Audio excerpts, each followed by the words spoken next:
వెంకటేశ్వర స్వామి మాల వేరు, ఇలాగే దుర్గాదేవి మాల వేరు, శివమాల వేరు. అవును. శివుడికి దీపం పెట్టకపోయినా పర్లేదు. ఓ చెంబుడు నీళ్లు పోసేసి దండం పెట్టుకుని స్వామి అని ఆ విభూది రాసి బొట్టు పెట్టుకుని వచ్చేయచ్చు. ఓహ్! అంటే అంత కోరికనిచ్చే అతను ఈశ్వరుడు. అయితే మనం ఏం చేస్తున్నారా అంటే ఎవరో పూజ చేసుకుంటున్నారు. ఎవరో ఏదో మాల వేశారు. అవి వేశాక వాళ్ళకేదో కలిసొచ్చేసింది అని. కానీ ఇది గుప్త పూజ ఇది. ఎక్కడికొచ్చేసరికల్లాను మనం వారాహి పూజ అనేది గుప్తంగా చేసి దానికి ఎవరికీ కూడా మనం పూజ చేసింది కూడా తెలియకూడదు. తెలియకూడదు. కరెక్ట్. అవును.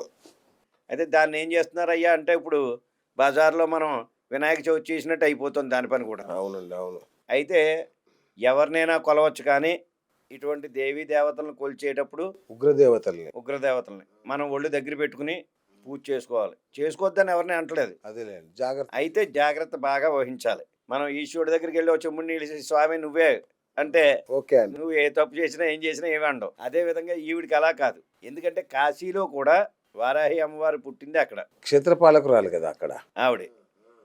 అక్కడ కూడా మనం ఎదురుగుండా చూడనివ్వరు. ఎందుకంటే ఆ ఉగ్రహ రూపాన్ని మనం తట్టుకోలేము అని చెప్పి. ఎవరైనా ఆ తెల్లవారుజామున వెళ్ళి 7 గంటలకు తీస్తారు అది తలుపు.